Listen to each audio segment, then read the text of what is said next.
Assalamualaikum warahmatullahi wabarakatuh. Alhamdulillah binikmatihi tatimmus salihat, mujibud da'wat, rafi'ud darajat, ilahuna wa khaliquna ma laysa lana rabbun siwak. Asyhadu an la ilaha illallah wa asyhadu anna Muhammadan abduhu wa rasuluh. Allahumma salli ala sayyidina Muhammad wa ala alihi wa sahbihi wa barik wa sallim. Segala puji dan syukur atas limpahan dan karunia Allah, selawat dan salam kepada baginda Rasulullah sallallahu alaihi wasallam. Insyaallah kita akan melakukan kajian kembali, yakni berkenaan dengan materi fikih. Maka kami berpikir untuk materi fikih ini kita lebih melihat penyebab-penyebab bagaimana diambil sebuah hukum itu, kemudian kenapa bisa terjadi perbedaan-perbedaan pendapat, kemudian bagaimana nanti cara kita menanggapi sebuah perbedaan-perbedaan, sehingga kami membuat judul umumnya persamaan dalam perbedaan, perbandingan hukum khilafiyah dan penyebabnya.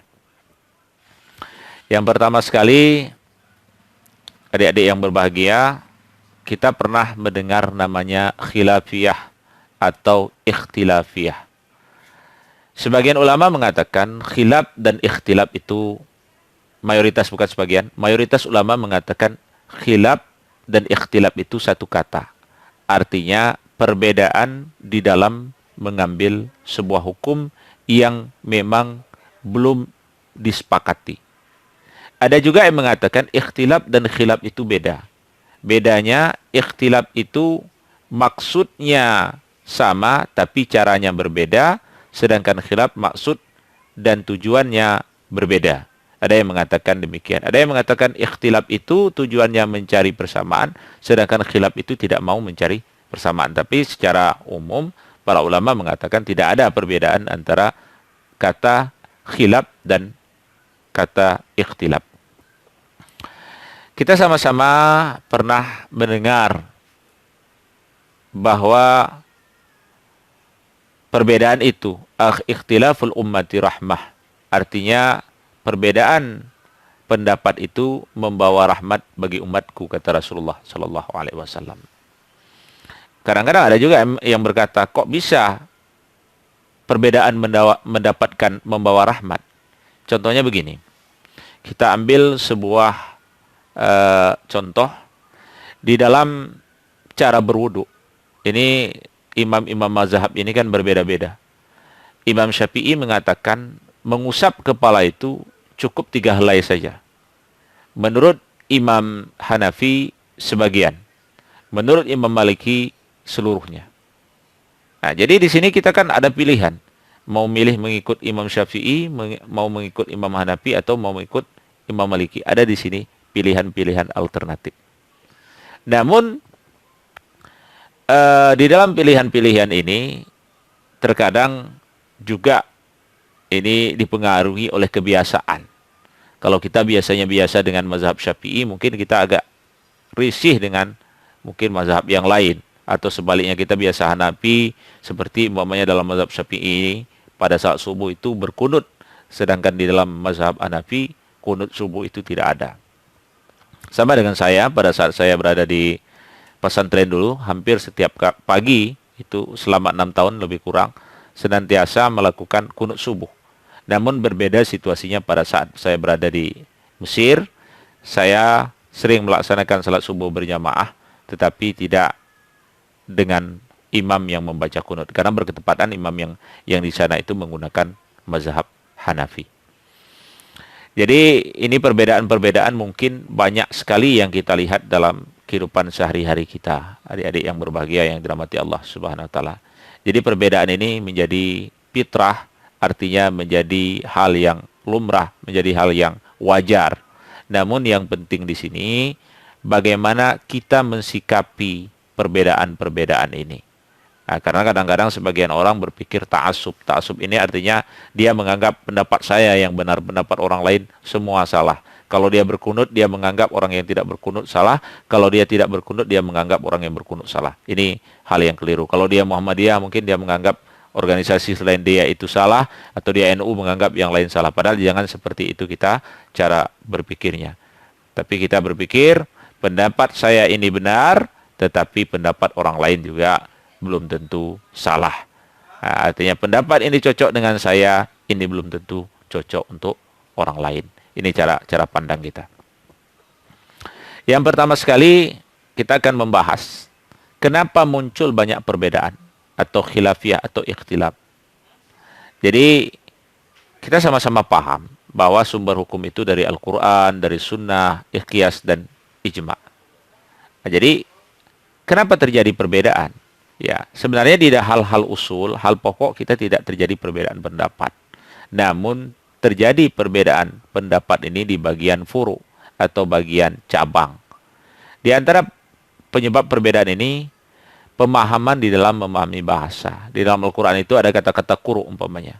Salah satu kuru artinya seseorang yang ingin ya menikah kembali, artinya ada seorang yang sudah menikah dengan suami yang pertama, kemudian dia cerai, kemudian dia ingin menikah dengan orang lain, maka ada namanya masa iddah.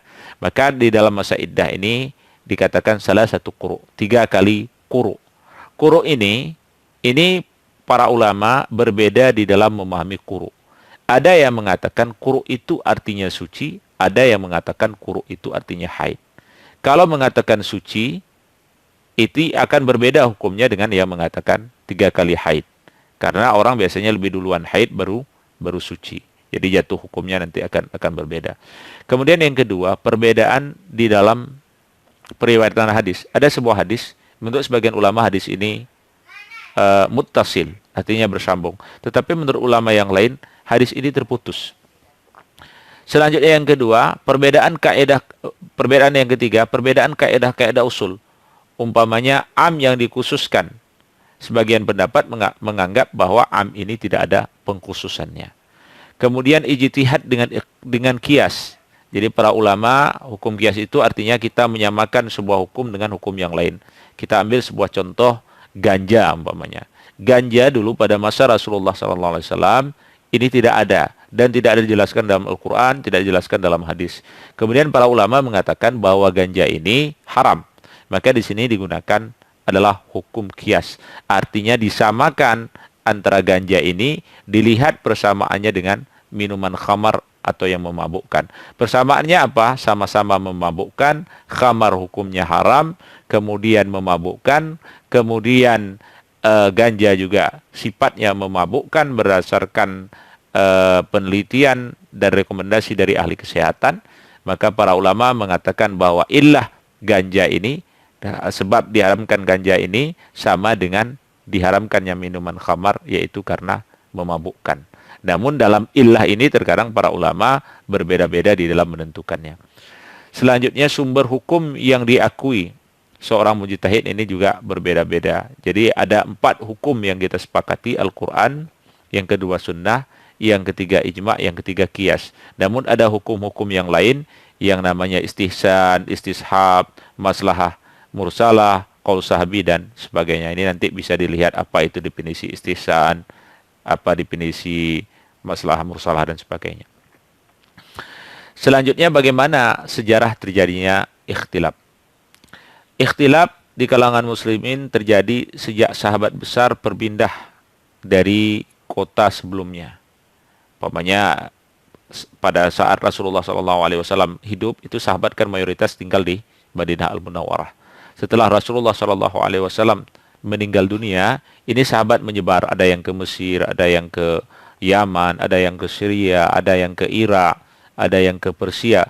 Mereka menyebarkan ajaran dan syariat Islam, sehingga mereka ini memiliki pendapat pribadi yang mereka lihat dari Rasulullah SAW, apa yang biasa mereka lihat, apa yang biasa mereka kerjakan, ini yang mereka juga kerjakan di tempat baru mereka, sehingga orang-orang yang di sana melihat mereka. Ada yang mengikut Mu'az bin Jabal, ada yang mengikut Sa'ad bin Abi Waqqas.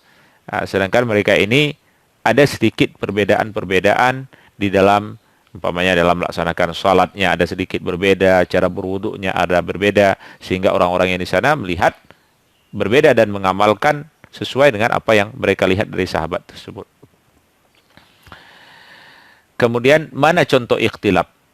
Ya, di antara contoh ikhtilaf sudah kita dengarkan tadi bahwa di antara contoh ikhtilaf ini banyak sekali dalam kehidupan sehari-hari kita. Di bidang ibadat ada, bidang muamalat ada, bidang jinayat juga ada.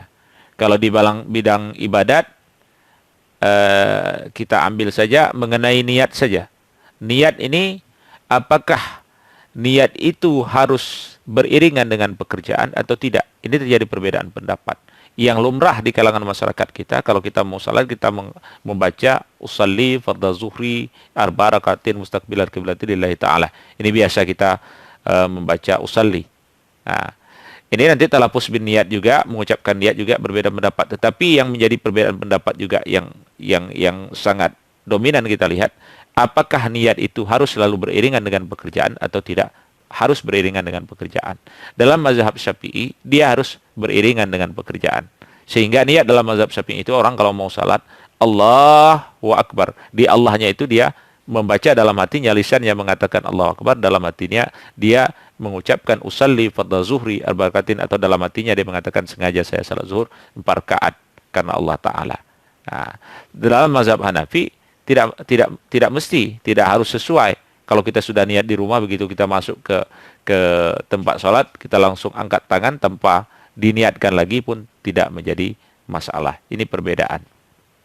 Sama juga dengan perbedaan seperti kunut subuh. Ada yang mengatakan kunut itu sunnah ab'ad, ada yang mengatakan kunut itu tidak sunnah lagi. Ini juga terjadi karena perbedaan para ulama di dalam memahami hadis tersebut. Apakah hadis kunut itu masih berlaku ataukah kunut itu sudah dihapuskan oleh Rasulullah sallallahu alaihi wasallam? Selanjutnya, apakah kita kan sering mengatakan ada orang bermazhab Syafi'i, ada orang bermazhab Hanafi, ada orang bermazhab Maliki, Hambali dan sebagainya. Pertanyaannya sekarang, apakah wajib mengikuti salah satu mazhab? Memang para ulama sepakat bagi orang awam yang tidak paham dianjurkan untuk mengikuti salah satu mazhab. Namun mengikuti sebuah mazhab itu, menurut Syekh Al-Qardawi di dalam bukunya Al-Fatawa Mu'asharah, bahwa mengikuti sebuah mazhab itu bukan sebuah keharusan. Ya, karena imam mujtahid itu banyak jumlahnya. Imam mazhab itu tidak hanya terbatas pada imam yang 4 saja, sebagaimana yang kita ketahui, tetapi banyak sekali imam-imam mazhab yang lain, seperti Imam Laiz yang sesaman dengan Imam Malik. Sehingga Imam Syafi'i mengatakan, kalau bukan takut sahabat-sahabat Imam Malik tersinggung sehingga bertindak kasar kepada Al-Lais, dapat dikatakan Imam Al-Lais itu lebih pandai daripada Imam Malik. Kemudian masih banyak seperti Sufyan As-Suri, Auza'i, dan yang lain-lain yang sebenarnya mereka itu juga memiliki kepakaran. Kemudian juga sebelum mazhab yang 4 itu lahir, juga itu kita mengenal ahli fikih di kalangan sahabat seperti Abu Bakar, Umar, Utsman, Ali, Ibnu Mas'ud, Ibnu Abbas, Ibnu Umar, Ubay bin Ka'ab, Zain bin Sa'ad, Muaz bin Jabal, Aisyah, dan sahabat-sahabat yang lain. Ini menunjukkan bahwa sebelum adanya mazhab ini, sebelum lahir imam mazhab, para ulama, para sahabat itu juga bermazhab dengan pendapatnya sendiri, atau sahabat mengikut sahabat yang dianggapnya lebih alim dari dia. Selanjutnya, imam mazhab, kata Yusuf Al-Qardawi, itu tidak pernah mengklaim dirinya maksum. Imam mazhab ini tidak berarti semua apa yang mereka keluarkan itu semuanya benar. Bahkan dalam ungkapan Imam Syafi'i yang masyhur kita dengar, beliau mengatakan, ra'yi sawabun muhtamilun inda ghairi khata'. Artinya pendapat saya yang benar menurut saya itu boleh jadi salah menurut pendapat orang selain dari saya. Kemudian tidak adanya dalil, kata Syekh Al-Qardawi, dari Al-Quran dan Sunnah yang mewajibkan untuk mengikuti mazhab tertentu. Kemudian para imam tidak pernah memerintahkan mengikuti mereka, bahkan mereka melarang orang-orang mengikuti mereka tanpa hujjah. Imam Syafi'i mengatakan perumpamaan orang yang menuntut ilmu tanpa hujjah seperti orang yang mengambil kayu bakar kayu bakar pada malam hari. Ia membawa seikat kayu bakar, tapi ia tidak tahu bahwa di dalamnya terdapat seekor ular yang siap mematuknya. Nah, ini mungkin, jadi kalau kita mendengar hari-hari ini bahwa wajib mengikuti mazhab tertentu, ya direkomendasikan mengikuti bagi orang-orang awam, boleh mengikut salah satu, ikut mazhab Syafi'i, mazhab Ambali, Hanafi, Maliki dan sebagainya. Itu boleh. Atau boleh juga kita mengikut pendapat organisasi seperti umpamanya ada yang mengikut pendapat Muhammadiyah, ada yang ikut pendapat NU, atau juga buku fik juga terkadang seperti kitab Fikih Sunnah karangan Syekh Sabi. Ini juga kalau saya perhatikan beliau itu tidak mengambil satu mazhab, tetapi beliau mencoba mengambil lintas mazhab. Jadi ini kita tidak perlu ta'assub dengan mazhab yang kita anut. Kita berhak memilih, tetapi kita juga harus menghargai orang mau bermazhab silakan, mau tidak bermazhab juga silakan. Yang penting pengamalan kita ini ada dalilnya dari Al-Quran dan As-Sunnah. Selanjutnya ada pertanyaan, sebelum ulama-ulama mazhab ini lahir, kira-kira sahabat dan tabi'in menggunakan mazhab apa? Ya, mereka itu mazhabnya dari Al-Quran dan As-Sunnah, dan mereka memiliki kepakaran karena mereka masih dekat dengan Rasulullah SAW. Mereka melihat Rasulullah SAW pada saat Rasulullah masih hidup. Kemudian kalau ada hal-hal yang mereka tidak pahami, mereka bisa bertanya kepada sahabat-sahabat yang lain. Selanjutnya, apakah benar kita mendengar bahwa pintu ijtihad itu tertutup? Sebenarnya para ulama berbeda pendapat. Pendapat yang pertama mengatakan bahwa pintu ijtihad itu tertutup setelah wafatnya imam yang empat, sedangkan pendapat yang kedua bahwa pintu ijtihad itu masih tetap terbuka karena kita membutuhkan di dalam pengkajian dan setiap persoalan-persoalan hari ini kan terus terupdate ya, terperbaharui, sehingga kita membutuhkan ijtihad yang baru juga. Kalau kita mengatakan ijtihad tertutup, maka itu tidak sesuai dengan keadaan. Selanjutnya, apakah talfik dan apa hukumnya? Nah, jadi talfik ini artinya seseorang tidak mengikut mazhab tertentu. Umpamanya kadang-kadang dia di dalam beribadah itu cara berwuduknya seperti Imam Syafi'i, tapi membatalkannya seperti Imam Hanafi. Nah, ini bagaimana? Kalau kita lihat dari pendapat-pendapat ulama mengatakan bahwasanya talfik itu hampir tidak mungkin dibersihkan, terutama dari orang-orang awam. Karena orang awam itu dia tidak paham mazhab. Nah, jadi kalau kita lihat talfik ini di dalam pendapatnya pengikut Imam Syafi'i, talfik ini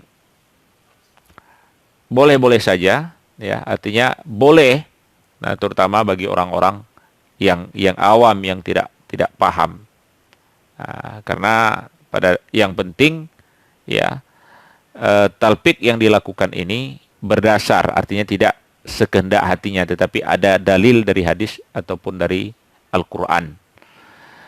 Sedangkan menurut Syekh Wahbah Zuhaili dalam Fikih Islam Wa'adilatuh, beliau mengatakan tidak ada kewajiban ikut satu mazhab dengan konsisten istiqamah dalam persoalan ijtihad zanniyah, artinya ijtihad yang hanya berdasarkan dugaan semata. Jadi masalah talfik ini terjadi perbedaan pendapat, ada yang mengatakan boleh, ada yang mengatakan tidak boleh. Kalau kita mungkin lebih berpendapat bahwa talfik itu dibenarkan selama yang bersangkutan itu yang pertama mungkin tidak paham, yang kedua memang dia mentalfik itu dia memiliki dalil dari Al-Quran dan As-Sunnah. Namun kalaupun ada yang berpendapat talfik itu tidak sah, itu sah-sah saja, karena ini ranah fikih. Ranah fikih itu senantiasa seperti itu. Selalu dia sifatnya terjadi perbedaan-perbedaan. Mungkin untuk kajian yang pertama sekali ini kita cukupkan sampai di sini saja. Insyaallah kita akan lanjutkan dengan materi yang kedua. Adapun untuk tugasnya kali ini, saya meminta kepada adik-adik sekalian untuk membuat pemetaan perbedaan antara Muhammadiyah dan NU saja.